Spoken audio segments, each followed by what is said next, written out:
Bienvenue à tous sur la page notamment du programme de communication stratégique et destructive de Diogun Mayablo.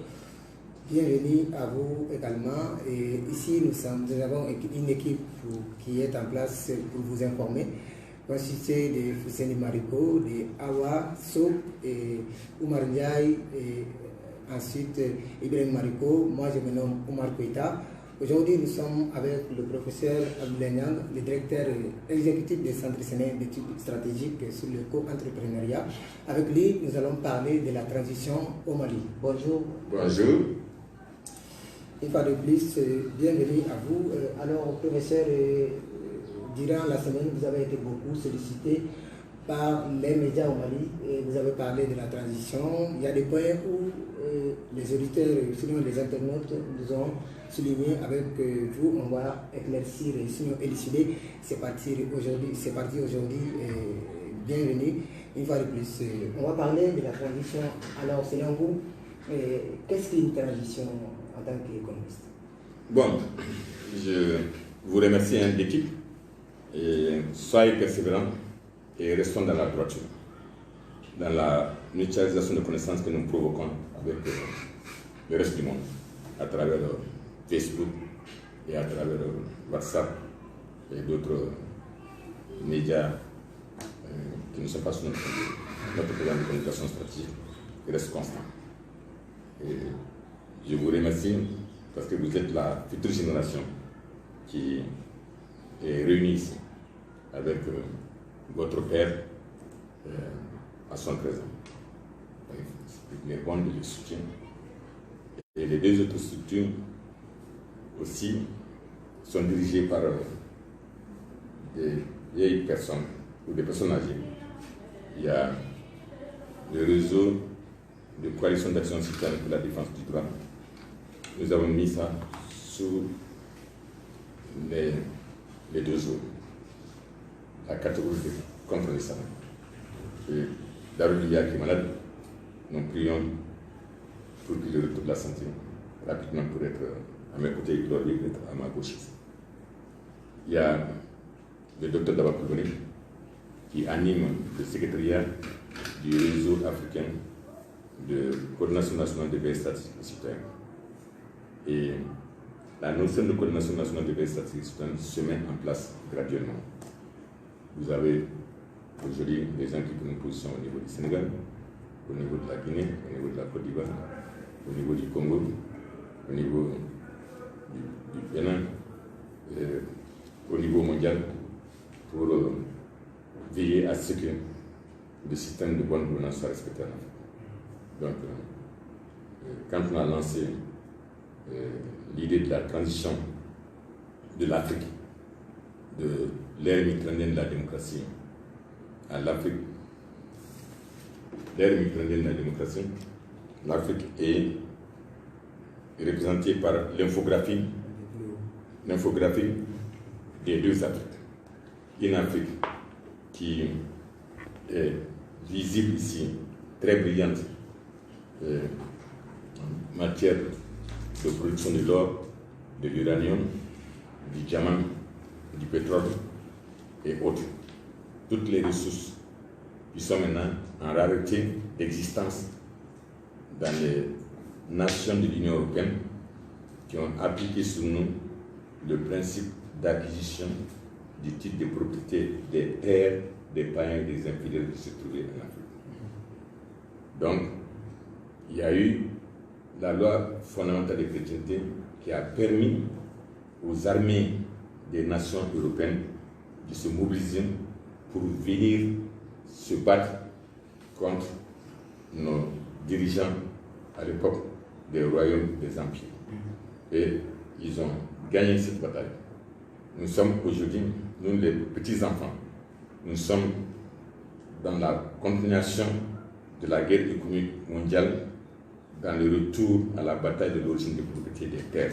Que l'origine des propriétés de ces terres-là, c'est avant tout africain. Donc, celui qui vous parle, c'est un économiste à défense. C'est un économiste de la guerre économique mondiale. C'est un économiste qui développe la bataille de l'origine de propriété des terres avec ses assistants que vous êtes. Donc ici, l'Afrique a été comme ça, sous un principe d'acquisition de titres de propriété de leurs terres. Nous le mettons en cause à travers, en réalité, une coopération ou un co-entrepreneuriat entre le Centre sénégalais d'études stratégiques sur le co-entrepreneuriat, dont je suis le directeur, et le Centre d'études stratégiques pour l'Afrique qui se trouve au niveau du Pentagone à Washington. Le mot Pentagone veut dire ce que ça veut dire. Et au niveau de là-bas, il y a l'Union européenne et les États-Unis qui ont créé un centre d'études stratégiques sur le co-entrepreneuriat. Donc, c'est celui qui dirige la bataille économique. Parce que c'est le ministre de la Défense américain qui, en octobre 2008, a vu que le programme de communication développé avec Africa, c'est historique, quand je suis retourné sur le plateau Africa il y a 2 ou 3 jours, que c'est à travers l'initiative de son président que nous avons fait une mission dans les régions de l'Afrique de l'Ouest pour promouvoir la stratégie africaine de création et de rétention de richesses. Donc, en vérité, c'est une bataille qui continue depuis longtemps.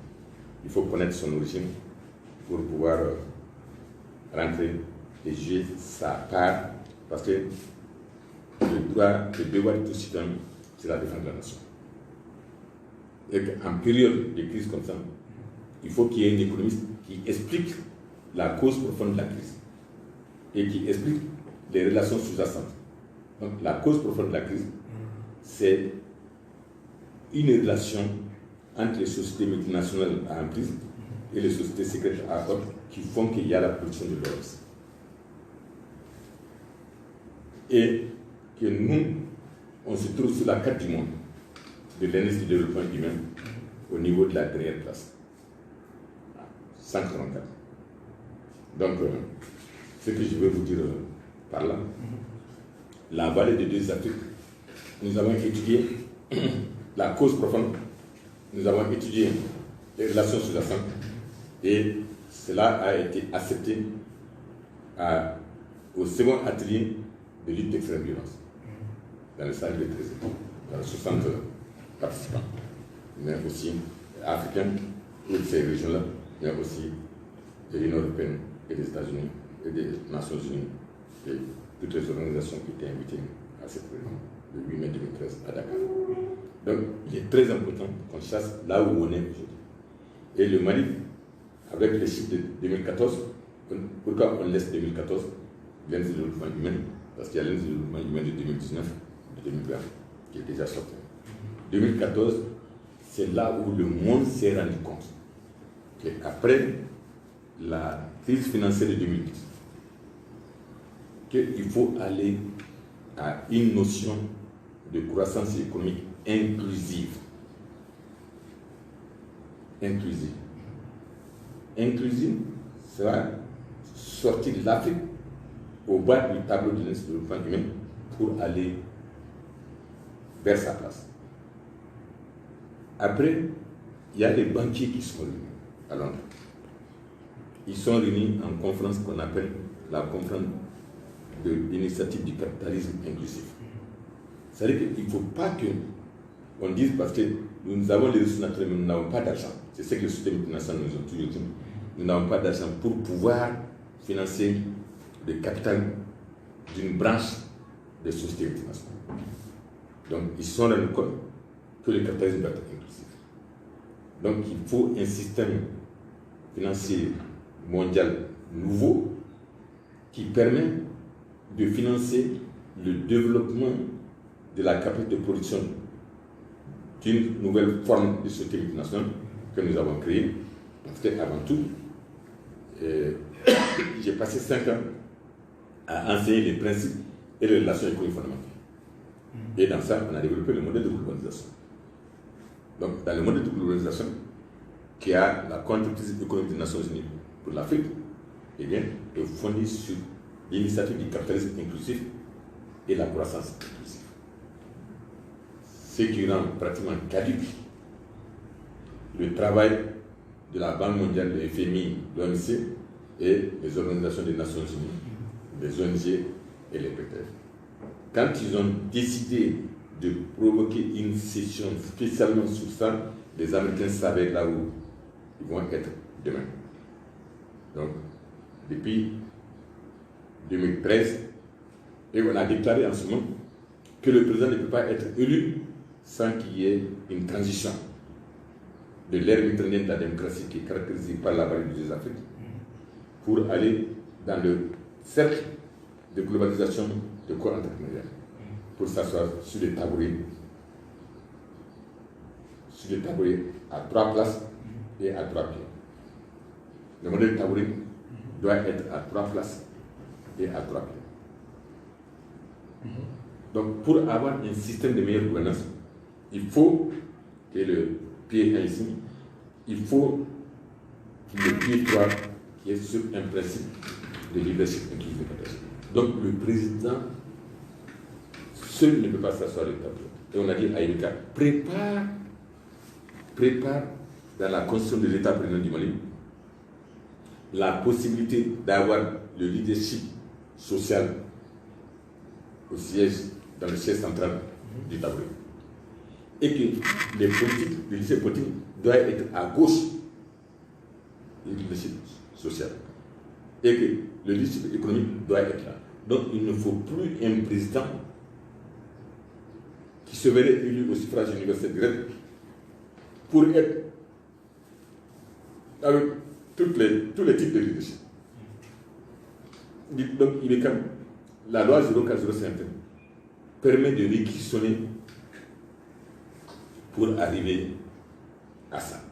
Donc on quitte ici en passant par la case tournante, sous la case tournante ou à côté, on vient ici pour venir dans la cour du stade.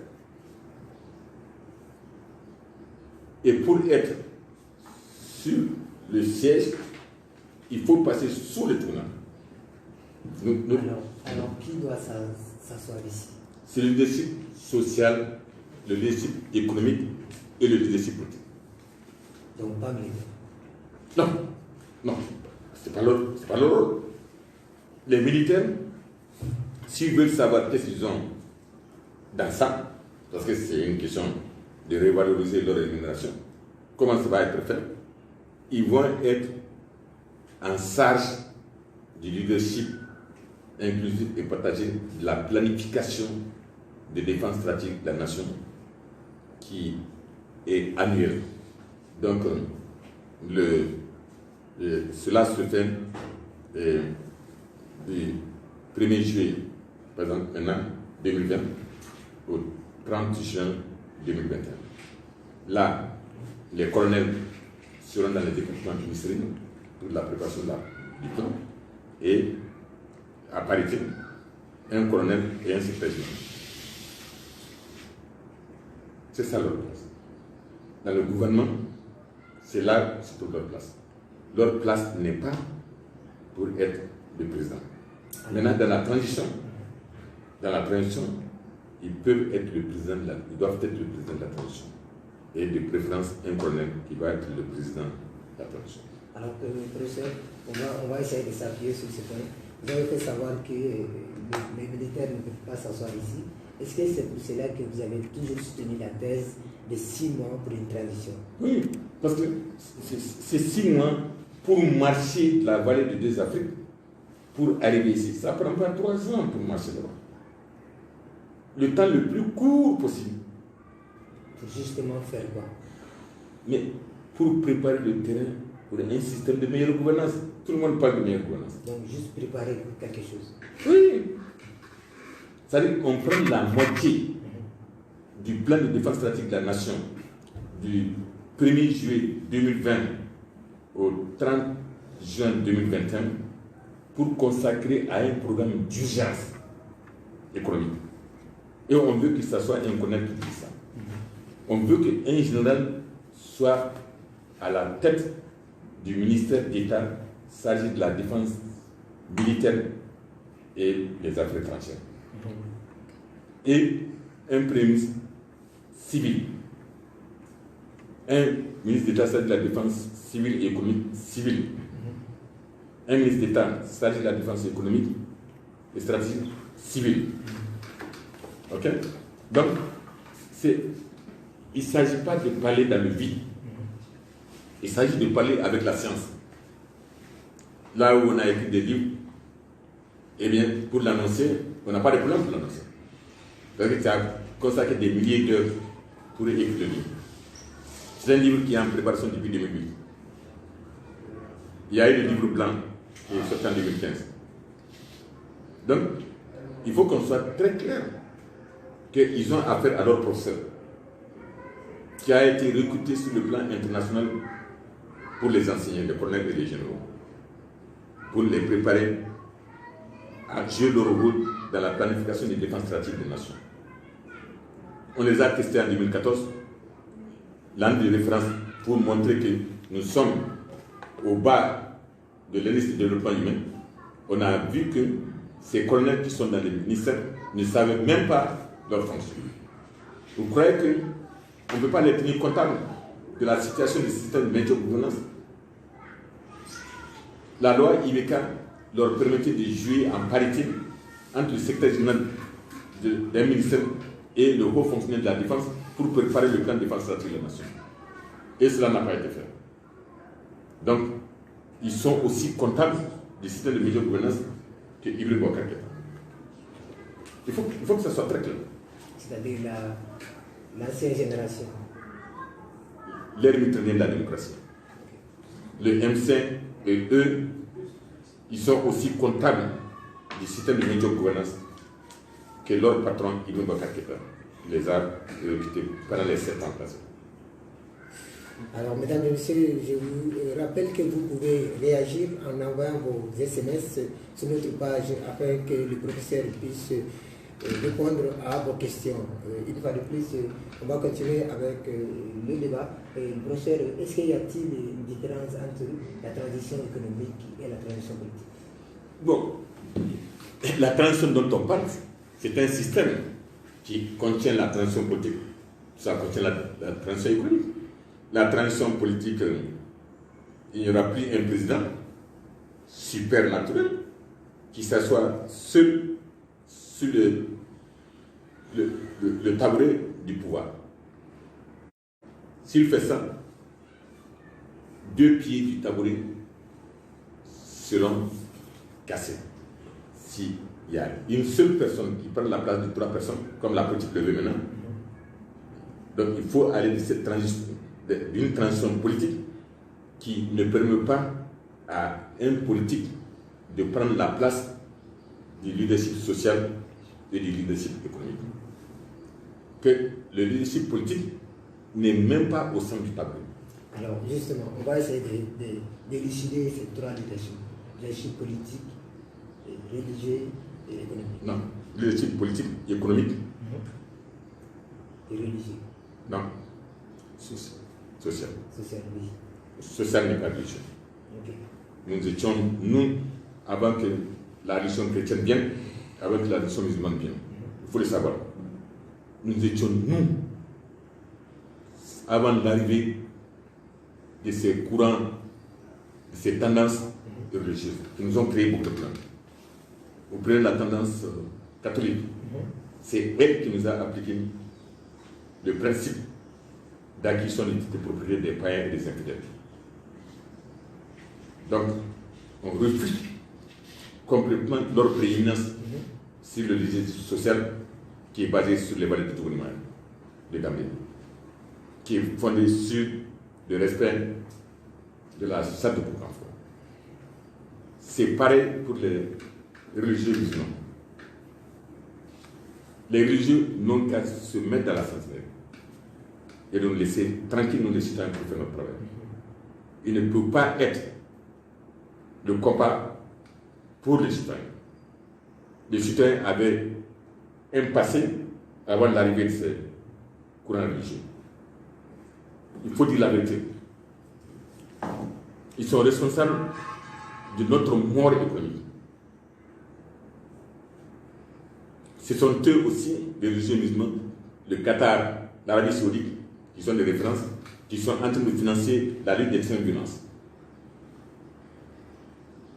qui est connue aux yeux de tout le monde. Et je vous l'ai dit, parce que j'ai animé une session sur l'extrême violence dans le Sahel, au second atelier de l'extrême violence le 8 mai 2013 à Dakar. Donc, qui a bien fait des palais religieux, parce qu'ils ont une mainmise à travers Bouye et Imam Diko et Hadra sur la politique, sur le système de gouvernance, qui me donne l'occasion de dire que nous étions nous d'abord, avant qu'on soit musulmans, avant qu'on soit chrétiens. Ce sont des empreintes et retourner aux valeurs sociétales et culturelles. Nous avons plus de valeurs sociétales et culturelles dues au passé, avant la religion musulmane, que ce que nous avons aujourd'hui. Donc, je suis très content que tu aies. Pas de téléphone, n'est-ce pas? Donc, ce que je veux dire, le leadership social ici, il définit les objectifs de là où on veut aller. Il définit l'objectif général et l'objectif spécifique que le modèle de globalisation doit poursuivre. L'objectif principal qu'ils ont, c'est d'aller vers l'indépendance économique de l'Afrique pour balayer totalement les vestiges du colonialisme. C'est pour aller vers la souveraineté économique de chaque nation africaine. C'est d'aller vers le droit de propriété de chaque collectivité territoriale sur leurs ressources naturelles. Et les collectivités territoriales minières, qui ont beaucoup de richesses agricoles comme à l'Office Niger et tout, ou dans les régions du Tako-Gourmand, qu'on les élève au statut de région État pour la gestion de leurs propres affaires. Professeur, vous avez parlé de leadership, l'économiste, en tant que leadership, qu'est-ce qu'il fait avec le processus? Maintenant, il me faut terminer avec l'objectif spécifique du leadership social. Il y a un modèle qui est développé par les chercheurs pour maximiser la réponse à la demande universelle en 4 R.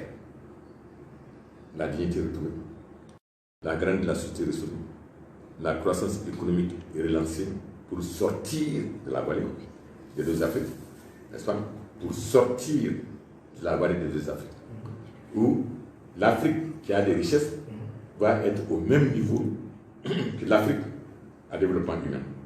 C'est-à-dire que l'Afrique doit se trouver au sommet du tableau et non pas au bas du tableau, avec le Niger comme le dernier pays au monde avec l'indice de développement humain. Comment on peut comprendre ça alors que c'est le Niger qui contribue largement à faire de la France une puissance nucléaire et qui garantit sa place au Conseil de sécurité. À travers l'uranium. Et la sécurité énergétique de la France dépend de l'uranium, de l'Afrique, à commencer par le Gabon et ainsi de suite, la Namibie et ici. J'avais voulu casser ça en 2009 avant de prendre ma retraite, mais malheureusement le président Tandja que vous voyez là-bas, ils l'ont trompé, sinon il m'avait envoyé son conseil sur l'uranium pendant 3 mois dans mon bureau, on a travaillé, mais au moment de la mise en œuvre, il a voulu mettre en œuvre. Tu ne mets pas tout en œuvre. C'est le conseil aussi que je donne au comité militaire. Tandja a voulu mettre en œuvre la sécurité énergétique basée sur le nucléaire. Je dis non, on fait, on le lance et on laisse d'autres à le faire. C'est une transition de l'insécurité énergétique vers la sécurité énergétique. Donc, ne restons pas. Lui, il a dit que finalement, c'est pour la religion musulmane nous a beaucoup fait du mal en Afrique. Il a dit qu'il a vu dans le Coran que lui, il doit rester pour faire ça. Sarkozy l'a fait ça. Il y a beaucoup de temps. Mais s'il m'avait écouté, s'il avait écouté la science, on démarre, on amorce on s'en va. On laisse d'autres personnes pour le faire. On avait convoqué tous les experts de l'Afrique de l'Ouest de la CEDEAO. On a financé 50% de mon bureau, 50% par la CEDEAO. Mais dès qu'il dit qu'il ne part pas, tout le monde s'est retiré. Et Sarkozy a fait une mission spéciale au Niger pour venir le combattre. Que s'il s'en va, il n'y aura pas, s'il ne reste pas à la tête de l'État, il n'y aura pas de centrale nucléaire. Les deux ne seront pas au Niger. Le Nigérien ne goûte n'a jamais goûté, ne goûte au courant de l'énergie nucléaire que quand il est en France. Areva et au Niger.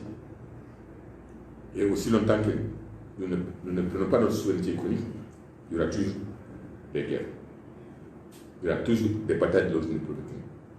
Ceux qui sont en train de se battre aujourd'hui, ils sont financés par qui? Par le Qatar, par l'Arabie Saoudite, qui sont liés à qui? À la France et aux autres.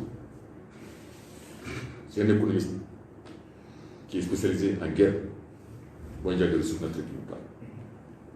Donc, le citoyen veut que la croissance économique soit relancée.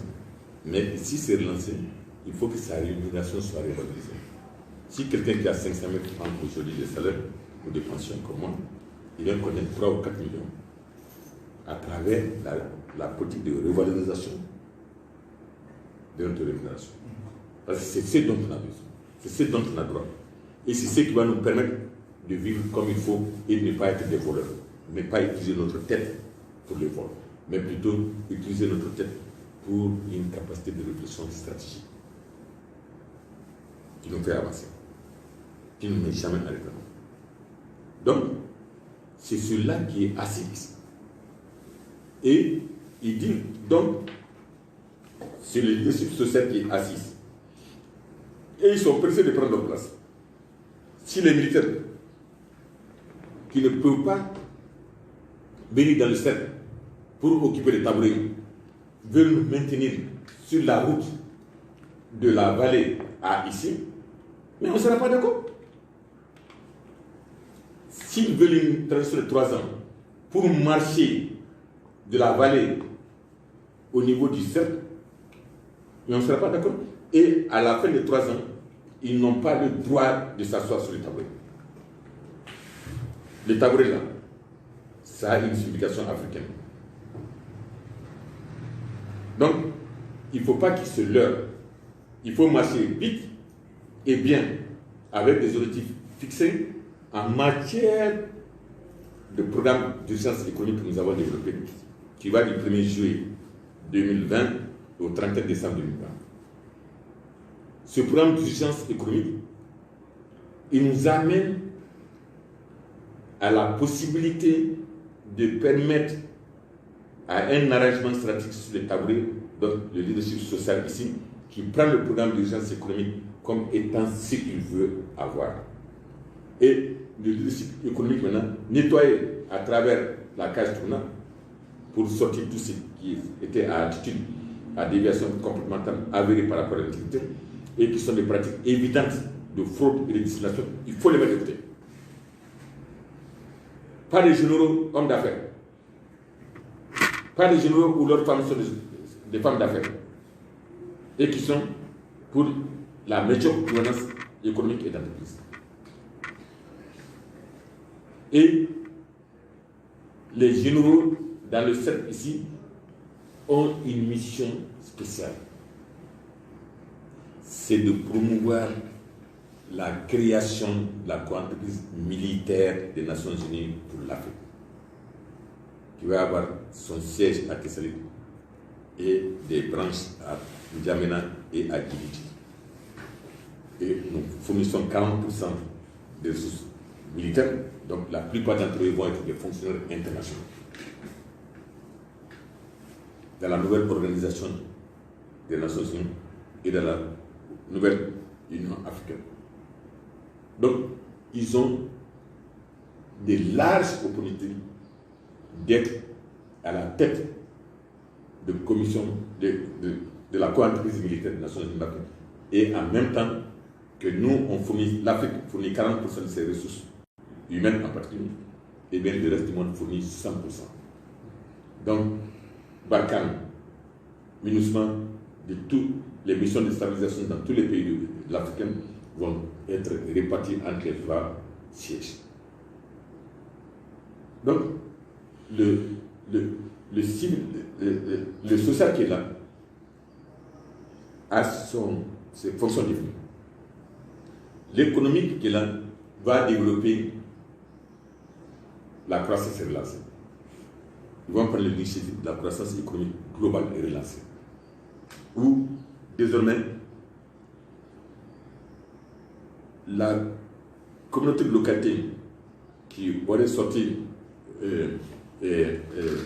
par exemple, l'or, Gungoto va avoir 5%. Il a 0 francs aujourd'hui. Gungoto va avoir entre 3 et 4 milliards de francs CFA. Ok? Maintenant, Gungoto est où? C'est dans la côté territoriale de Kéba. C'est là où on a fait les études et on avait présenté. Il faut qu'ils sachent que quand on parle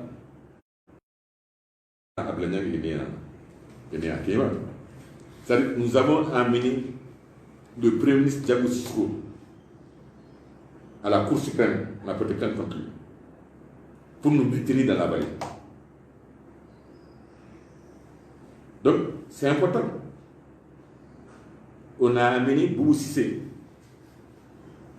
devant le peuple pour montrer son rôle pour nous maintenir dans la vallée. Ibrahim Boubacar Keïta, on l'avait désigné pour nous sortir de la vallée. À Maké, on dit donc tu t'en vas. Ni Maké, ni la Mandala Baïka Pantou. En bas, nous, ma transition de l'ère méditerranéenne de la démocratie dans le cercle de la nouvelle ère d'espoir démocratique, ils ne finiront pas le mandat de 3 ans qui vont se donner. Alaka Chidima, je le vivrai. Nous, Kuba avec une chaise quand ils vont tomber. Parce que 2 pieds sont cassés. Ils n'ont pas le droit. Leur fonction ne leur permet pas de s'asseoir sur le tableau. Il faut que cela soit très clair. Ça vient de la part de leur professeur sur les principes et les relations économiques fondamentaux. Nous, Kokubi Skaka, avec Binuye.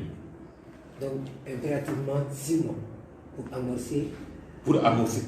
Mais après, il y a une vie normale. On continue vers la 4e République.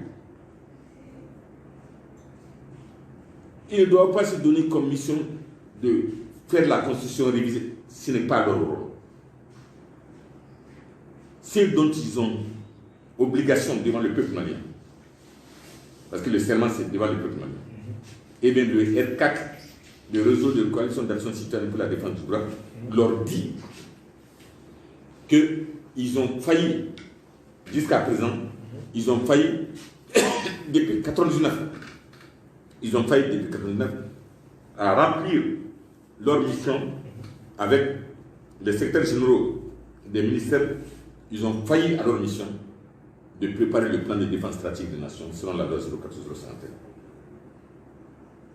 Ce dont ils ont besoin, c'est même moins de 15 jours pour amorcer le processus. Ils utilisent l'article 7 de la loi 014-051 qui parle de la menace. On est sous menace. On est sous menace de sanctions économiques. C'est compliqué. Sanctions économiques maintenant. Ça, c'est compliqué avec ça. Donc, ils ont l'article 6 à leur disposition pour la réquisition. Ils réquisitionnent Ablagnan et vous, qui êtes au niveau du centre d'études stratégiques, pour mettre à la disposition les résultats de la recherche, qui va dire en détail comment on est rentré dans la vallée et c'est quoi le cercle. Et quel est le chemin que nous devons emprunter pour quitter la vallée pour venir dans le cercle. Ils réquisitionnent le centre d'études stratégiques comme utilité publique. Et nous ne pouvons pas refuser parce que l'article 22 nous impose que la défense de la nation est un devoir pour tous citoyens. Ok? Donc, ça ne demande pas Quand tu parles de 3 ans, c'est parce que tu ne connais pas d'où tu viens et où tu vas partir. Et non, comme il dit. Donc les 3 ans, c'est politique, pas économique. Ce n'est rien. C'est pour nous maintenir dans le chaos. C'est pour nous maintenir dans la vallée ici. Et ils vont être soumis à la danse Bamana. Nous, Ita ou Sala. Nous, Taratem ou Fabessa. Nous, Taratem ou Babsa. Il faut que ça soit très clair. Là où on est aujourd'hui, c'est la vallée. Eux, ils doivent annoncer le poursuite de transiter, de sortir de la vallée pour aller vers le cercle, où ils ont un rôle dans la cour du cercle, mais pas sur les tabouets. Ils n'ont pas de rôle, ils n'ont pas de légitimité pour s'asseoir sur les tabouets. C'est leur professeur qui les parle. Alors, professeur, je pense que les internautes ont beaucoup compris ces explications. Une dernière question. Non, on n'a pas fini. Parce que ce que les internautes attendent et ce que les citoyens attendent, c'est comment revaloriser leur rémunération pour qu'ils aient la sécurité alimentaire, la sécurité sanitaire et tout. Les internautes doivent chercher à savoir c'est quoi réellement le programme d'urgence économique, monétaire, sociale. Programme d'urgence sociale, il n'y aura plus de grève. Il n'y en aura pas. Allez-y travailler dans vos domaines d'expertise et arrêtez de réfléchir pour le vol. Les magistrats, les enseignants, tous d'arrêter de voler. Et de savoir que le monde qui les attend dans le cercle, c'est un monde qui permet à eux de retrouver leur dignité et d'avoir la grandeur de la société. Donc la fonction sociale de la mère en tant que reproductrice, éducatrice et puis protectrice va être instaurée. Le Mali va avoir sa souveraineté économique. Donc ils n'ont ni besoin de la Banque mondiale, ni de la France, ni du FMI, ni des États-Unis pour vivre. Ok? Donc ce programme d'urgence-là, il est d'une durée de 6 mois dans un plan de 12 mois. On dit que Oulu Kanaka ou Amorcé, qu'ils jouent leur rôle de fonctionnaire de la défense dans les ministères. Alors, professeur, vous venez de dire dans un plan de 12 mois. Le reste des 6 mois-là, qu'est-ce qu'on va faire dans Non, mais c'est un plan glissant. C'est un plan glissant.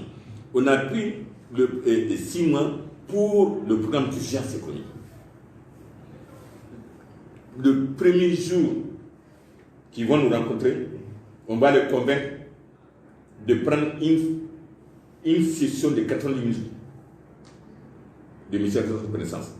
Moi, j'ai 25 minutes dedans. Et le reste des 90 minutes, nous allons échanger. Ils vont poser des questions. Si on veut, on ajoute 60 minutes encore. Tout est planifié, hein. Attention, c'est militaire. Hein. 60 minutes avec des facilitateurs professionnels. Nous allons prendre des groupes de 14-16 pour discuter entre eux et réellement de comment on va avancer. Ils vont leur faciliter leur discussion. Le lendemain, ils se réunissent, le conseil là, plus tous leurs collègues qui se trouvent dans les ministères et dans les institutions qui existent encore, et les secrétaires généraux des ministères et leurs conseillers économiques pour prolonger avec 90 minutes encore, et à la fin des 90 minutes, ils prennent une ordonnance signée du collègue chef de l'exécutif. Une ordonnance qui permet d'entamer la procédure de déconstruire la vallée. Les sociétés multinationales en prise et ceux qui sont dans les sociétés secrètes.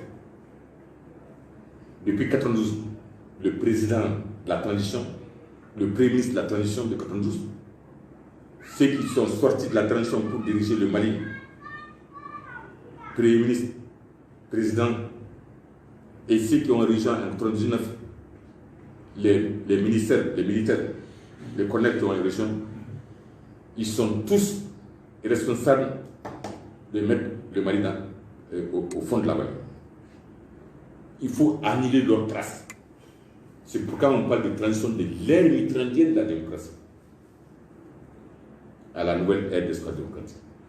Parce que ce sont eux qui ont approuvé en 1992 la convention d'établissement des sociétés minières pour nous déposséder de l'or qui a amené des gens qui sont des orpailleurs, qui ont amené Kankou Moussa à la Mecque et qui ont amené l'or malien sur le marché international pendant 10 ans. Ils ont apporté la stratégie choc pour déstabiliser le marché mondial. Ceux qui ont empêché ces orpailleurs de continuer à travailler, ce sont ceux qui sont de la génération de Amadou Touré et son premier ministre. Et il est parti, il est revenu. Et Alpha Mar Konaré, et les Djonkunda, qui étaient à l'Assemblée et tout, et Ibrahim Batakita. Ce qui s'est passé, si ces militaires savent ce qu'ils ont réalisé le 19, selon l'entente de Kati, du 19 août 2020, qui s'est soldée par la dissolution, le décret de dissolution du gouvernement, donc qui a fait partir Boubou Sissé, qui est l'un des artisans de la maison Rothschild pour le développement de l'Afrique. Donc on comprendra ce qui est au-dessous de ce qui se passe dans les zones du parcours que je connais très bien. Alors, vous avez souvent fait sortir le nom de la maison Rothschild. Beaucoup de gens ne connaissent pas. Vous nous expliquez. Bon, vous savez ce qu'il y a. Et si vous sortez de la léthargie intellectuelle, quand je dis maison Rothschild, il s'agit de prendre seulement son téléphone et puis aller à Google et de chercher c'est quoi la maison Rothschild. Je n'ai pas besoin de développer un cours là-dessus. Allez-y voir sur Google la maison Rothschild, c'est quoi. Allez-y voir la maison Rothschild aujourd'hui, c'est la maison Rothschild qui a nommé le président du conseil d'administration de Warik, mais Rangoul, il y a quelques mois. Il est sorti du staff de la maison Rothschild pour continuer le combat contre nous. Mais on va les battre. Allez-y voir Google, cherchez à savoir le conseil d'administration de Rangoul, qui est la première mine industrielle de l'Afrique, à travers les mines du Mali. Allez-y voir s'il y a un seul Malien qui est membre du conseil d'administration. Allez-y voir. Il n'y a pas un seul Malien qui est membre du conseil d'administration qui décide comment l'or doit sortir au Mali. Comment l'or du Mali doit être vendu.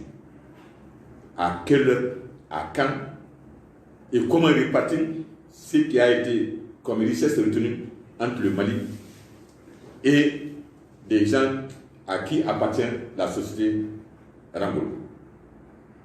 Si jamais mon grand frère Mamadou Samaké ose demander qu'il y ait un débat contradictoire entre lui et moi, africain, au bout de 3 minutes, je le mets KO.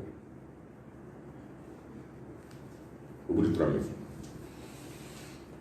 On sortira sa responsabilité dans le creusement de la vallée. Il va chercher à se mettre sous protection. Si les autres de Trump, moi j'ai débattu avec son patron, le docteur Marc Bistro, il sait comment je me défends. Et là, ce jour-là, on a gagné la bataille. On a annoncé la deuxième bataille. C'est ce qu'on va gagner avec le comité militaire. Ils vont prendre une ordonnance, comme Amadou Touré a pris une ordonnance avec Zumana. Il prend une ordonnance avec le gouvernement résiduel, le secrétaire général et le haut fonctionnaire de la défense. Et là, on rentre à 45%.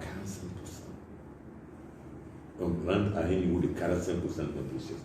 Mais cela va être fait avec le leadership économique. Cela ne veut pas dire nos enfants qui sont là-bas, qui n'aient pas peur. Même Mohamed Soumaké qui nous a mis dans ça, on le réquisitionne pour diriger la contribution en attendant, dans la phase de transition. Parce qu'il est le représentant de Rangoul en Afrique de l'Ouest. C'est-à-dire, entre aussi coréen. Même quand on parle de Mohamed Ali Bachini, et qu'aujourd'hui on dit qu'il a des versions frontales avérées par rapport à l'antiquité, on le sait. Mais on le réquisitionne pour venir faire un travail de 6 mois. S'il doit répondre devant la justice pour autre chose, mais les citoyens qui veulent le poursuivre n'ont qu'à le poursuivre. Et même, dans notre plan, Ibeka devait aller à une renonciation volontaire de la balance de son mandat. Et après, on l'utilise pour 6 mois. Pendant la période de transition, pendant 6 mois. Maintenant, si vous voulez le poursuivre, mais avant d'aller, l'argent qu'il a pris illicitement, il le verse. Et ce qu'on veut mettre dans le gouvernement de transition, s'ils sont des voleurs, s'ils sont la fraude est avérée chez eux, a été mise en évidence à travers le bureau du vérificateur général, ils sortent l'argent et ils vont jouer le rôle, la fonction sur la base de la réquisition. Les militaires vont utiliser la loi militaire, la loi 01451, l'article 6 pour les réquisitionner. Après maintenant, ils peuvent faire face à la justice. Il faut mettre personne qui peut nous avancer pour sortir de la vallée. La vallée là est tellement criminelle que si tu prends des jeunes qui ne connaissent rien là-dessus, la transition est une transition générationnelle. C'est pour préparer le set pour que les leadership jeunes, les leadership jeunes économiques, social et politiques qui ne sont pas pourris. Parce que ceux qui sont pourris sont indignes de s'asseoir ici. Et c'est sous le tournant que tout le monde connaît la signification. Tout ce que nous avons a une signification dans notre société. La cage tournante, c'est ce qui permet de ne pas avoir un leadership qui est indigne pour s'asseoir sur le tabouret. Donc, c'est extrêmement important. Il ne faut pas que la population pense que nous sommes contre les militaires. S'ils mangent sur la route de la transition, ils vont le vomir. Ils ont intérêt, comme ils l'ont dit, de se satisfaire avec le budget national. J'ai vu ça plusieurs fois. On a beaucoup personne ne doit leur donner de l'argent de gauche à droite. Non. Ils n'ont qu'à le faire. S'ils ont aujourd'hui 500 000 francs de salaire, ils auront peut-être 3 millions, 4 millions, 5 millions de salaire demain. Quand on va aller à un leadership économique qui est propre, qui ne vit pas de corruption, qui va vivre des programmes et des politiques, n'est-ce pas, de stimulation pour qu'ils travaillent.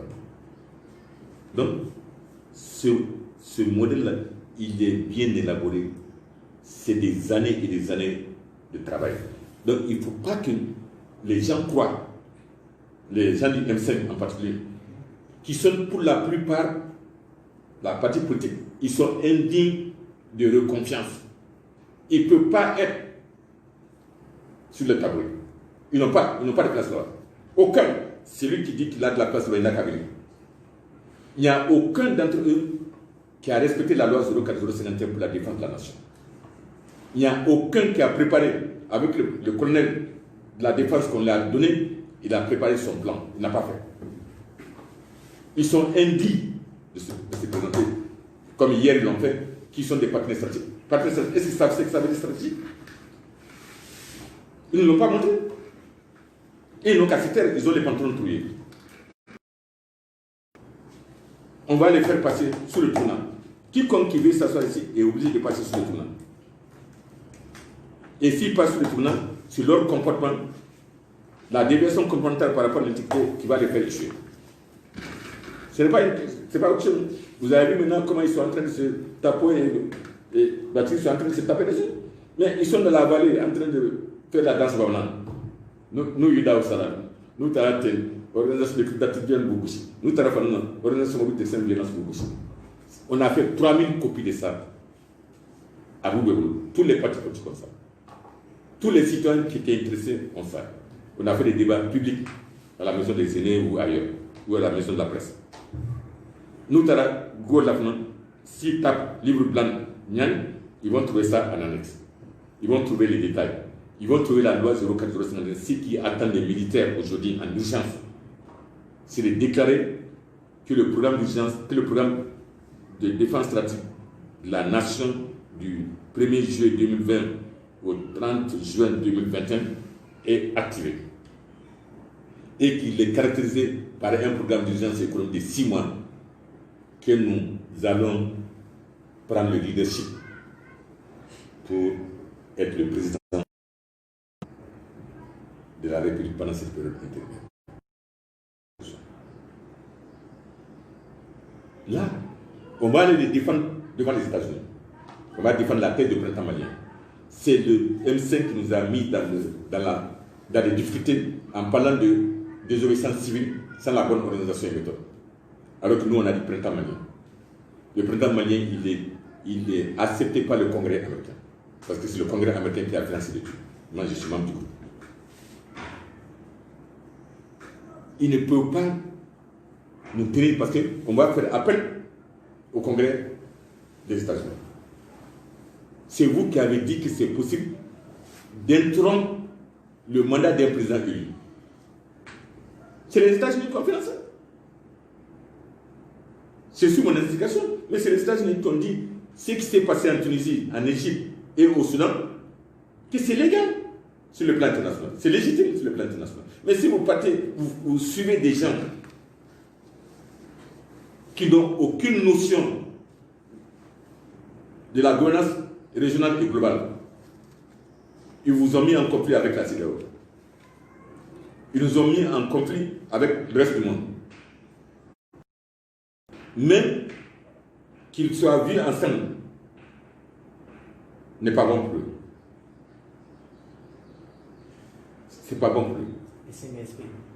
Le CNSP ne doit pas être vu avec quelqu'un un groupe qui se déclare partenaire stratégique, alors qu'ils sont à déviation communautaire avérée par rapport à l'intégrité. Ils n'ont qu'à mettre en place le contrôle de l'enrichissement illicite. Dès demain, s'ils veulent, ils disent au comité d'enrichissement illicite, vos dossiers qui sont là, le vérificateur général, vos dossiers qui sont là, vous les activez et ils n'ont qu'à même mettre un tribunal militaire qui va être contesté et ils envoient en prison quelques gros poissons qui dira ceux qui vont venir dans la transition là. Je ne sais pas le moment de voler. Que c'est interdit. Ici, c'est Djogon Maya Bleu. Maya Djotia Bilado. Maya Sotiga Bilabo. Donc, pour la transition, Maya Sotiga Bilado Apon. Maya Sotiga Bilabo. Nous, il y a Mota. Il faut tirer qui se met pour faire un débat à la discussion de la justice. C'est pas compliqué. Est-ce qu'on a besoin de 3 ans pour faire ça? Est-ce qu'on a besoin de 3 ans pour prendre une ordonnance, une première ordonnance sur l'or? Et que si l'or, on prend l'ordonnance là-dessus, puisqu'ils nous ont dit qu'on ne peut pas exporter sur le marché international, on va exporter sur la Chine. C'est notre marché international par exemple. On vend notre or à la Chine. On va avoir des dollars, comme l'ambassade de l'Union soviétique, de la Russie m'a dit. Il dit, professeur Nyang, tu viens avec les Hydra là pour nous demander de ne pas supporter la fédération. Il dit, mais ils veulent me renvoyer de mon poste. Moi, je suis l'ambassade de la République fédérale de Russie. L'Allemagne, qui dirige l'Union européenne, c'est... Même la France, c'est une fédération par rapport à ces régions. Et vous voulez que nous, on vous supporte aux Nations Unies, que vous ne voulez pas de fédération? Il dit, toi, tu as un PhD, moi j'ai un PhD. C'est ce que tu vois sur ma carte, c'est ce que tu vois sur ta carte. Tu ne peux pas les conseiller sans la fédération. J'ai dit, non, moi je conseille le fédéralisme. Maintenant, ils peuvent faire ça. Mais ils m'ont laissé ici, je les ai formés, les Hydra, les Dico, les pasteurs là. Je les ai formés pendant peut-être 6 mois. Et le jour où ils partaient avec ça, ils ne sont pas sans moi. Et c'est ça la gouvernance sociale et culturelle. Ça veut dire, moi j'ai fait mes études après, donc je ne connais pas bien. J'ai fait mes études aux États-Unis, donc je connais les États-Unis. Et je suis à la télé, et puis si je vais tout de suite là, je prends mon avion. Donc, ils sont partis sans moi. Ça, c'est une mauvaise gouvernance sociale et culturelle. Un dame tout ça va. Vous allez n'y avoir Haïdra de Kafo, Yémike, David Sonan, Aïmaki, Bawele Kakana, Yafaï. Je connais du coup, on a préparé la transition de 2012 ensemble. C'est nous qui avons écrit. Et c'est sur ma machine que le boulot était. Avec deux autres personnes. Si qui a une usine de peinture à Niamapro. C'est nous qui avons écrit. Et c'est Djamtini qui a présidé la réunion pour critiquer le premier jet de rapport. Et c'est ce que Diko a pris pour amener au salon. Et la CEDEAO a réagi violemment parce qu'on avait fini le travail. Donc, je connais Diko parce qu'on a fait la transition de 2012 ensemble. Et on est d'accord qu'il fallait laisser Ibeka comme Katakolo pour compter avec la transition et de l'obliger maintenant à respecter son serment pour la loi 04051 qui dit comment le Premier ministre doit être désigné, qui dit comment les trois ministres d'État doivent être désignés. Vous croyez que les militaires vont choisir n'importe qui pour être Premier ministre? Ceux qui sont leurs amis et qui tournent autour pour être Premier ministre? Non. Djugoni Maya va combattre. Le R4 va le combattre. On a combattu Ibeka. Avant qu'il ne soit président et après. On a combattu Hollande. Il n'a pas eu de deuxième mandat. On combat maintenant Macron. Heureusement qu'il a voulu varier. Macron est de la Maison Rocher. Macron a été président par la Maison Rocher. C'est la Maison Rocher qui maintient Ibeka au pouvoir. Donc, les militaires, vous avez joué un rôle extraordinaire. Il faut savoir, avec Romy Sanon, et d'apprendre au camp de Caroline, Naoyo Famian, la période d'attention qu'elle peut-être. C'est pour faire un travail. Ce n'est pas pour occuper une place. Et la place là, Oxy Camara, Aouri Bawir, Kankan. Nous, les gouvernants composés avec le M5, Haïdra va se lever. Les autres, c'est pas Baya là, il y a un autre là aussi. Là. Quoi? Soit la Baya. Hein? Soit la Baya, Haïdra. Yo, soit là-bas. Bon, d'accord. Les gens, tu as parlé fort pour qu'ils entendent ça. Donc, ok. Ils vont demander aussi à lutter contre ces gens-là pour les faire tomber. Parce que nous, tous ces religieux-là, y compris mon grand frère Bouye, ils sont tous à la mâchoire. Sans exception. Ils sont pour les écoles, ce sont des rentiers. Ici, là, il n'y a pas de rente. Il y a tasro, il y a des ministres, il y a des Abi Fafna, Abi Bob. Tu n'as pas besoin de nommer un premier ministre comme Imam Diko a fait pour vous aussi. Tu n'as pas besoin de nommer un ministre du commerce qui t'est favorable, comme celui qui est là, pour bien. Ça ne donne aucune importance. Il y a la et puis, ça va être dans la stabilité, la paix et la sécurité. Dans le cercle là, c'est assis sur trois pieds. Stabilité, paix et sécurité. Donc, ici là, le plus rapidement qu'on peut faire pour venir dans le cercle de l'USN, le plus rapidement qu'on peut venir ici, on a la stabilité, on a la paix et la sécurité. Qu'est-ce que vous voulez de plus?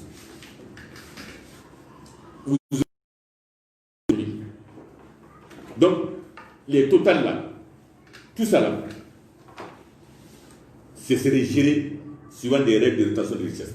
Comme j'ai dit, 5% pour la communauté de localité, ça nous total de quartier d'Okna. Ça, c'est vrai, non. Sorom Beke, non. 5% avec la de Boulogne. 5%. Parce qu'on a installé une bombe dans leur quartier.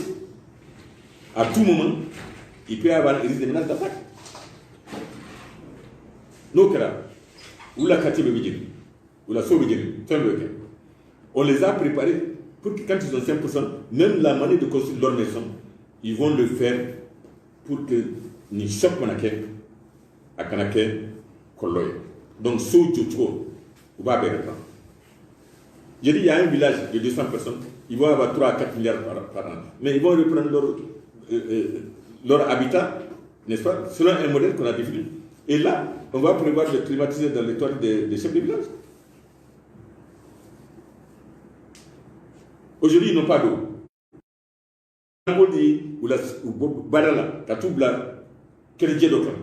Et il n'y a pas d'eau. Ils ont mis un forage 100 mètres même, le papa solaire. Nous n'avons dimanche souffert. À Boumon. Nous n'avons. Nous, la population de Kiniba va se lever. Il n'est plus là. C'est un criminel qu'il faut juger. Il a envoyé les forces spéciales pour aller tuer, pour aller tirer sur des femmes nues à Boudalé. Et tuer. Il a envoyé les forces spéciales pour aller à Kiniba. Et ils ont pris 55 personnes pour les mettre en prison à Kaï. C'est ici qu'on nous a demandé. Donc, il faut qu'on soit très clair sur ce qu'on attend de ces militaires-là. Le rôle de la transition est très clair. C'est une transition économique, c'est une transition politique. Je vais te dire la partie politique. La transition politique, il n'y aura pas 200 partis politiques. On annule tout ce qu'on a donné comme document administratif pour les créer. Ça, c'est peut-être une autre ordonnance. Aucun parti politique. Les partis politiques, ils vont te regrouper en 3 coalitions. Les partis politiques au pouvoir, la coalition des partis politiques dans l'opposition organisée, la coalition des partis politiques des non-alignés. Donc, la transition est politique aussi.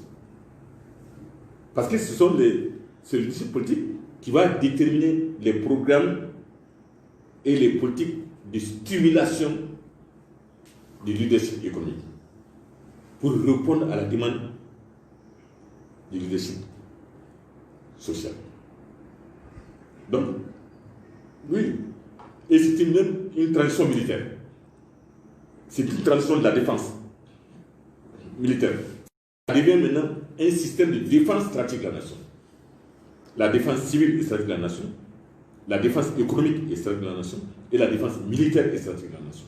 Et la défense militaire va nous conduire à une co-entreprise militaire des Nations Unies pour l'Afrique. Ils seront des fonctionnaires internationaux, parce qu'ils seront des fonctionnaires régionaux. Et il n'y aura plus de Barkhane ni rien. Seuls se promener pour assurer la sécurité. C'est une grande tradition, mais ils annoncent, ils amorcent à Franco, l'État président du Mali a responsabilité de l'initiative d'amorcer un processus de convergence de vues. Ça ne demande pas 3 ans. Et sauf, ni le son du Roumanie, nous m'a fait.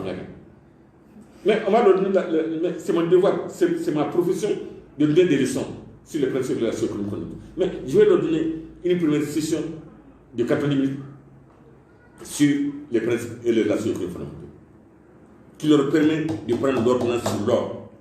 Dès qu'on a l'ordonnance sur l'or avec 45% pour le Mali, avec 20% de ces 45% pour les régions sahariennes, qu'est-ce que les gens de Kidal vont prendre les armes?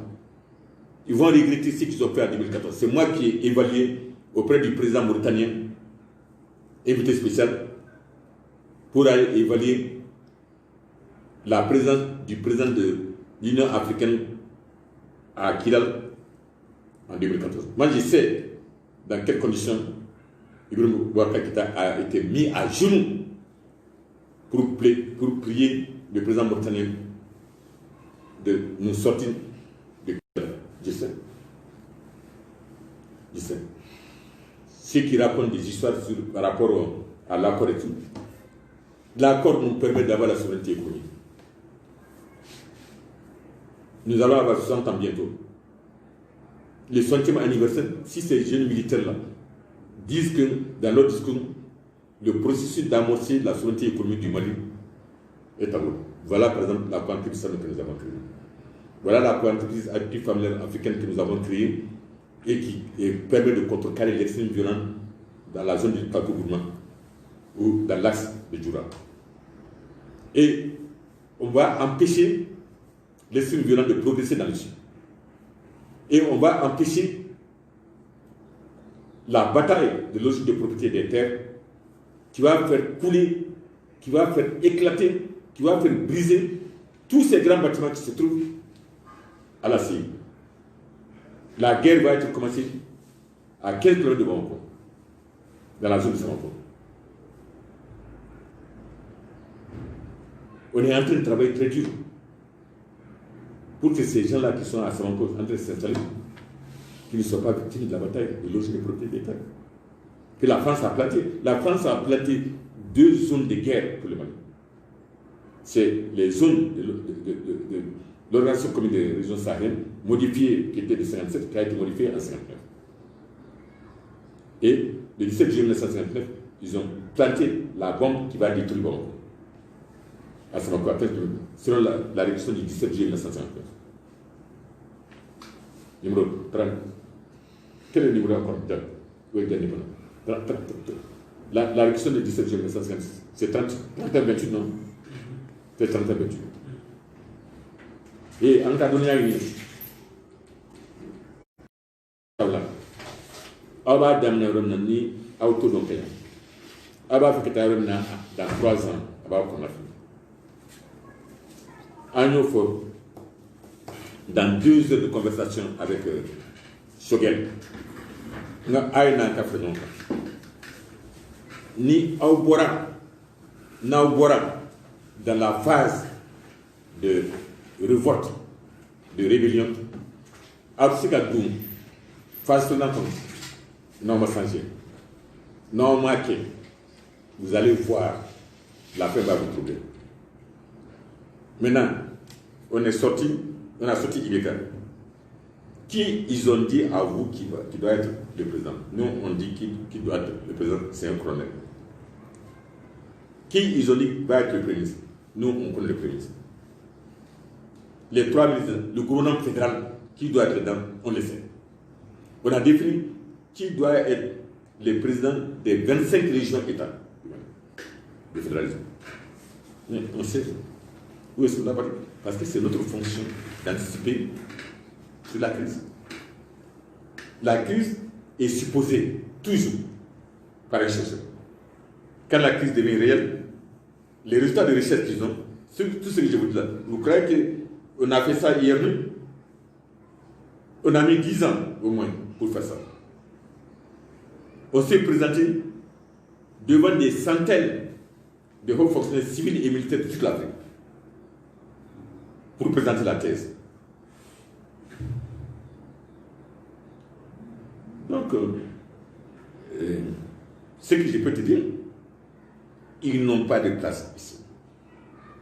Ils ont la place de la transition de la vallée des 2 Afriques, qui est l'ère éternelle de la démocratie. L'ère éternelle de la démocratie, il faut que je te dise un mot. À La Baule, en 90, que François Mitterrand a réuni 47 chefs d'État, quelque chose comme ça, pour leur dire que maintenant, c'est une nouvelle ère démocratique. Donc, on l'appelle ère éternelle de la démocratie, parce que les chercheurs se réfèrent toujours à l'origine.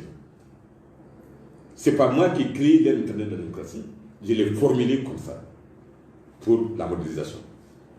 Mais l'ère éternelle de la démocratie a été définie par François Mitterrand. Et le président Moussa Traoré a refusé. Il y a 2 raisons que l'on peut expliquer historiquement maintenant, après le tas de recherche des assistants, que je vous remercie. C'est-à-dire que Moussa Traoré avait une convention d'établissement des sociétés minières. Avec ça, l'or n'allait pas briller pour le Mali, n'allait pas briller dans le Mali. Il a été renversé. Immédiatement, pendant la transition, ils ont adopté, par l'imposition de la Banque mondiale, la convention d'établissement de 92. Il y avait beaucoup de va-et-vient, d'instabilité dans le gouvernement,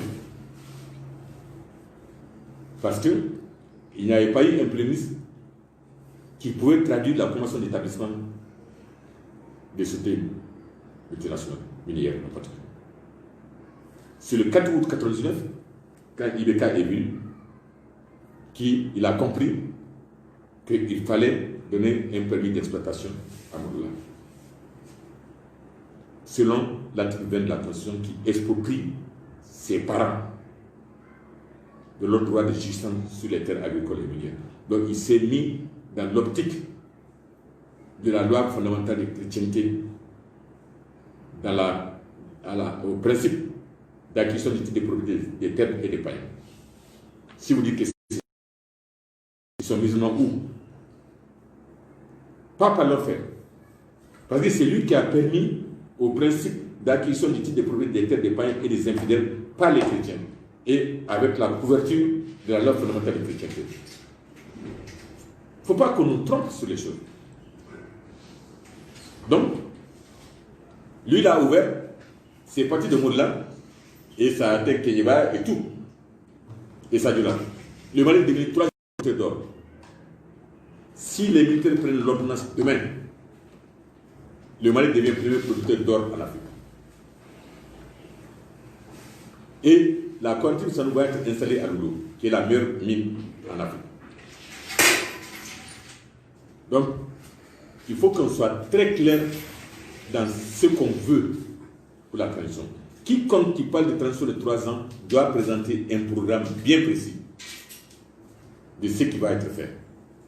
Mais pas que non, il y a trop de choses, il y a trop d'urgence dans l'éducation, dans les machines. Non. Ils n'ont qu'à dire par rapport au plan du 1er juillet 2020 au 30 juin 2021 et 2 ans après, qu'est-ce qu'ils vont faire? Moi, je préfère donner des objectifs à court terme que de donner des objectifs à long terme quand on est en période de guerre. Le plan de défense stratégique de la nation, je le mets en 2 semestres. C'est 12 mois. C'est ce que la loi dit. Je le mets en 2 semestres. Et le premier semestre, je définis un programme d'urgence économique, un programme d'urgence sociale, un programme d'urgence monétaire, un programme d'urgence sécuritaire et militaire. Le programme d'urgence monétaire, c'est tellement urgent ça, que on nous a dit aujourd'hui la banque centrale va être fermée. À nous. On va nous punir, comme ce qu'ils ont fait à Babo. Vous croyez que nous, les chercheurs, on s'est assis pour ne pas contrecarrer de telles menaces? On a un modèle de maximisation du risque de menaces d'attaque sur la coalition, comme cette coalition qui dit aujourd'hui qu'ils vont nous imposer des sanctions économiques. Bravo.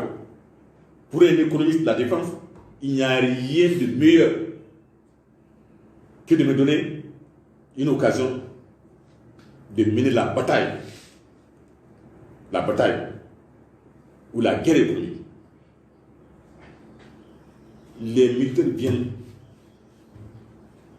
dans la transition, c'est reconnu dans tout le monde entier par les grands professeurs d'économie. J'étais directeur à l'Afrique centrale. Je sais, on a essayé de me... Ils ont bombardé ma maison et tout. Donc, je suis rescapé de ça. Donc, j'essaie de quoi faire. Chirac et Mitterrand, ils s'appellent, ils n'ont qu'à aller dans les archives. Donc, et ils n'ont qu'à aller au tribunal administratif des Nations Unies. J'ai amené le cas là-bas et j'ai gagné contre Kofi Annan. Je me suis défendu après parce qu'ils ont commencé à prendre les avocats pour lutter, mes propres avocats pour lutter contre nous. Donc je me suis défendu. Les archives du tribunal administratif des Nations Unies. Donc, d'urgence monétaire, s'ils disent qu'on n'aura pas d'argent et tout ça, est-ce que la Guinée passe par la BCEAO? Est-ce que le Ghana passe par la BCEAO? Est-ce que le Nigeria passe par la BCEAO? Est-ce que le petit Gambie la passe par la BCEAO? Hein? Est-ce que Modibo Keïta veut passer par la BCEAO? Ils n'ont qu'à déclarer que nous prenons le devant parce que vous avez dit, je vous réfère à la réforme 2013 qui a mis l'aménagement en place. On a dit que c'est sous la proéminence du Mali qu'on va sortir de la crise. Donc, l'urgence monétaire, je demande à nos experts monétaristes de frapper l'euro. L'euro de la CEDEAO. S'ils disent qu'ils vont prendre l'initiative, il y aura immédiatement une convergence de vues. Le Nigeria va réussir. C'est militaire qu'on a considéré comme infréquentable. Donc on frappe l'euro de l'Afrique de l'Ouest, la CEDEAO, pour contrecarrer le travail que Alassane Ouattara et Macron veulent faire. Mais on va savoir que ces militaires-là sont de réflexion stratégique, qu'ils ont une capacité. Donc, on amène tous nos experts qui sont aux États-Unis, en France et tout, venez pour la contribution, pour la monnaie unique de l'Afrique, allez-y dans le livre blanc. Tout ça, c'est traité. Ils vont initier le processus. Ça ne demande pas une semaine d'aller en Chine ou ailleurs pour frapper la monnaie. Quitte à après changer, enfin, mais dans le fond, la monnaie est créée. Donc, cette monnaie, si le Nigeria est là-dedans, le Ghana est là-dedans, les puissances économiques de l'Afrique de l'Ouest sont là-dedans, ils vont mettre à la porte, parce que la transition, c'est la transition de l'Afrique de l'ère méditerranéenne de la démocratie. Donc, les Alassane Ouattara doivent partir. Pas le printemps ivoirien, mais qui suit le printemps malien, qui n'est pas la même chose que le printemps tunisien. Voilà. Parce que nous avons des objectifs beaucoup plus globaux. Donc, on dit immédiatement, s'ils nous suivent, s'ils suivent leur procès, ils déclarent tout ça, que l'urgence monétaire consiste à aller vers l'émergence de l'écho de la CEDEAO. Les Chinois, tous vont courir pour venir. Ils vont tous se reconnaître cette monnaie. On a besoin du dollar, de l'euro et de la monnaie chinoise. Mais si dans le panier déjà il y a une monnaie, et quand on va dire que nous qui sommes venus, nous prenons un modèle de globalisation qui reconnaît aux nations de l'Union européenne que vous avez droit à 20% de l'or qui va sortir à Kidal, que vous avez droit à 20% de l'or qui sera à Kidal, et que ça doit être utilisé dans le cadre de la demande universelle des citoyens, pour contribuer au revenu universel des gilets jaunes, des cheminots qui sont en grève en France. Les populations de la France vont dire à Macron, qui a déjà compris, il a déjà compris, il n'est pas aussi sûr de sanctionner les militaires. Donc, la population européenne, ils vont le suivre. Donc, l'euro aussi va rentrer dans le panier. Le dollar, il va rentrer dans le panier. Si la Chine est là-dedans, ils vont rentrer. Donc, le programme d'urgence monétaire, c'est de dire qu'on le frappe maintenant et la BCAO va fermer. C'est ça la guerre économique. Il va qu'il y là. Mais il va qu'il y a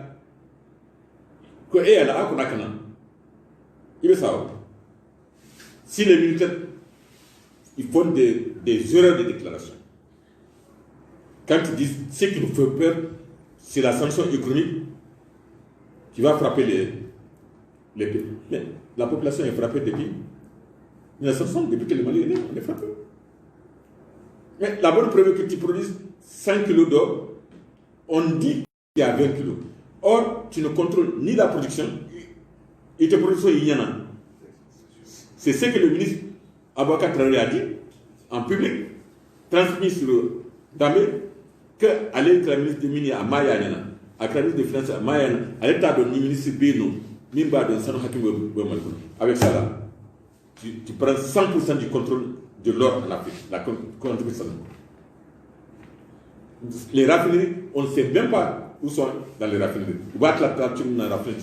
Ici, ce seraient des raffineries qui seront en Afrique, sous le contrôle de l'Afrique pour l'indépendance économique de l'Afrique. Le marché financier, c'est nous qui allons vendre. Donc le commerce, on ne connaît même pas comment le commerce est fait. Qu'est-ce qui est réalisé comme richesse? On nous dit sur l'État uni. Pour illustration, nos auditeurs, en 2012, on a attaqué la commission des mines pour ne pas approuver la création de la société de Gungoto. C'est ça. Parce que qu'est-ce qu'on a trouvé? On a trouvé qu'ils ont commencé à prendre de l'or avant même la création de la société. Et qu'ils ont emprunté 41 milliards pour développer la mine. Alors qu'on n'est pas dedans. Et qu'après, ils ont remboursé les 41 milliards dans la première année de production. Parce qu'il y avait le coup d'État.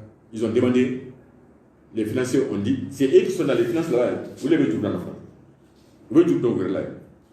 Vous l'avez dit dans la. Donc 41 milliards là. Donc A sera en tola. Donc nous, A sera en tola. Ici, c'est qu'on rembourse les 4 milliards. On n'a aucun mot à dire au conseil d'administration pour la distribution des richesses.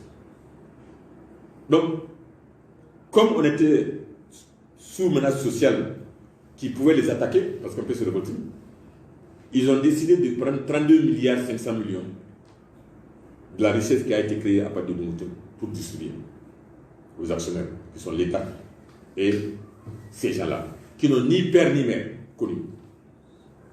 Ceux qui sont dans les sociétés, ils n'ont ni père ni mère connus par nous. Parce que le conseil d'administration, on ne connaît pas sa promotion, on ne connaît pas qui est dedans.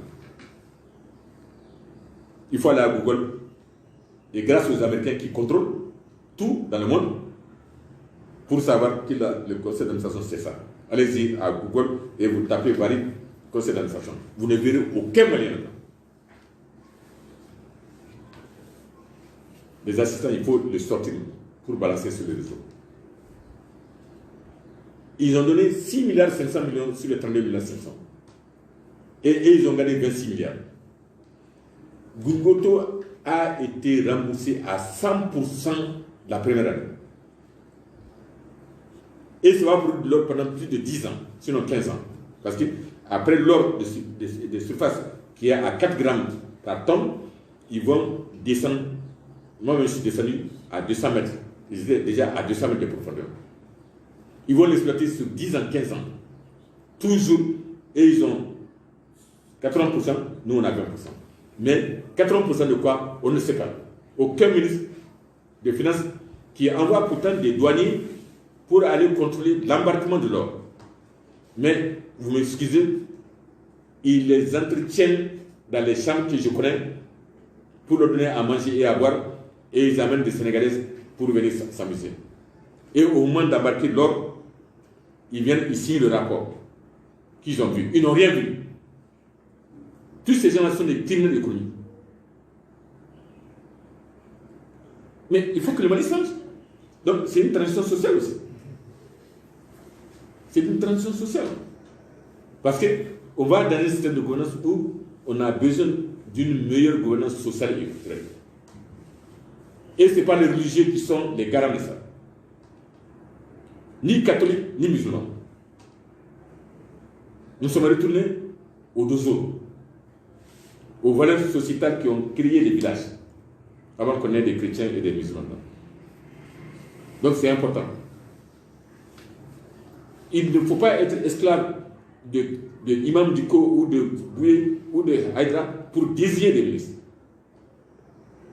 qui vont travailler sur un système de meilleure gouvernance. Ils ont un rôle à jouer, on respecte. Ils n'ont qu'à rester dans la mosquée. Et là, je vais vous donner un secret. Le général marocain a dit que lui n'est pas d'accord avec la profession du professeur d'avoir le modèle d'agriculture familiale africaine d'aménagement du territoire pour aider à contrecarrer l'extrémisme violent. Je n'ai pas d'accord. Bon. Les organisations ont dit, on a fini la réunion. On me donne 2 sessions de 30 minutes, 30 minutes. L'INEN va venir, vous allez le débattre. Le général marocain était dans un des groupes. Lui dit que ils ont formé des musulmans qui vont être des imams au Mali. Que c'est eux qui vont être dans les mosquées pour aider à contrecarrer la progression de l'extrémisme violent. J'ai dit, je prends l'exemple sur ma mosquée. J'ai fait 2 fois de pèlerinage, donc ne croyez pas que je ne suis pas musulman. J'ai fait au moins une quarantaine de fois du Moura. J'ai 2 enfants qui sont nés à Djeddah. Donc si je pars pour accompagner ma femme, et puis quand l'enfant est né pour venir, je prends mon temps tout le temps pour aller faire du Moura. Et j'étais à Addis Abeba qui est très proche. Il dit donc, je suis musulman, en général. Et j'ai un jeune qui est formé en Égypte, qui dirige ma mosquée à Karamankour. On lui paye, je crois, 15 000 francs par mois. C'est ça que l'imam que vous avez formé va gagner. Mais ça trouve déjà que les mosquées sont remplies d'imams. Quel imam ils vont bousculer pour prendre sa place? De 2, est-ce que vous allez payer un salaire à ces imams? Si vous ne payez pas de salaire à ces imams, ils vont avoir moins du SMIC au Mali. Je dis, moi, je donne de l'argent chaque mois à la caisse de la mosquée pour compléter le salaire de l'imam à un certain niveau. La fondation Niang Hakoy. Donc vous me parlez de quoi? De quelque chose que vous connaissez. Si vous avez étudié ça au départ, vous n'allez pas investir dans la formation des imams, parce que c'est des imams chômeurs que vous êtes en train de préparer. C'est des imams qui n'auront pas d'emploi. C'est des imams qui ne peuvent pas avoir la sécurité économique de leur ménage. La discussion est terminée sur cette base. Le modèle d'agriculture familiale africaine d'aménagement du territoire, il peut être imam sur une parcelle de 4 hectares. Mais le reste là, il faut l'oublier. Donc, vous voyez, c'est un combat qui date de longtemps et qui est connu, qui a été transporté ailleurs. Donc, nous menons le combat contre les jeunes pour ne pas dévier de ce qu'on attend d'eux pour la construction de l'État président du Mali, qui a la responsabilité de l'initiative d'amorcer un processus. C'est d'amorcer un processus. On peut amorcer un processus par une seule action. On ne peut pas planifier pour amorcer un processus sur le long terme de 3 ans. Ce n'est pas possible. Stratégiquement, ce n'est pas possible. De façon opérationnelle, ce n'est pas possible. Ce que nous disons est politiquement impossible, mais il est stratégiquement inévitable. S'ils ne le font pas, s'ils ne suivent pas le conseil de leurs professeurs, leur fin va le troubler. Ils ne peuvent en aucune manière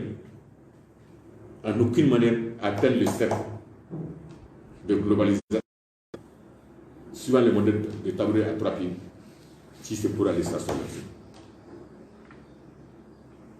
On ne peut pas être aussi dans la rue entre la vallée et le cercle pendant 3 ans, c'est pas possible. Non, on ne peut pas. La carte tournante va vous absorber. Parce qu'on va identifier que vous avez commencé aussi à voler. Et les jeunes de la rue, là, ils ne vont pas accepter. Ils ne vont pas accepter. Nous, on est sortis avec des objectifs en 2014 pour chasser Ben Barka, Mamadou Kamara et la dame, là, comment s'appelle, Madame Boiré. On a marché, M5 ne fait que nous copier, on a marché sur le trajet qu'ils ont. Le lendemain, IBK a sorti la loi 051 des archives. Et IBK a progressé là-dessus. Hein. Il y a le Conseil national de sécurité, c'est la loi qui le dit. Il y a un secrétariat là-bas. Quand on est parti les voir, il y a quoi? Il y a 6 mois. IBK a il faut laisser les gens du centre. Ni Moro Tarafu et Kuka et Okanke, ni Tofeyen. Là, ils vont le payer. Beaucoup de gens vont aller taper à la porte. Ne travaillez pas avec... Mais ils vont le payer. Vous voyez? On va faire cette interview. J'espère que les internautes ont bien compris toutes ces explications. D'abord la transition, ensuite beaucoup de questions liées au Mali. Bonne suite de programme sur notre page. Nous saluons l'équipe qui nous a accompagnés afin que vous puissiez avoir toutes ces explications. Si vous avez besoin de contacter notre centre, c'est les 69 05 25 79. Bonne suite de programme à tous et au revoir. Merci beaucoup. Mais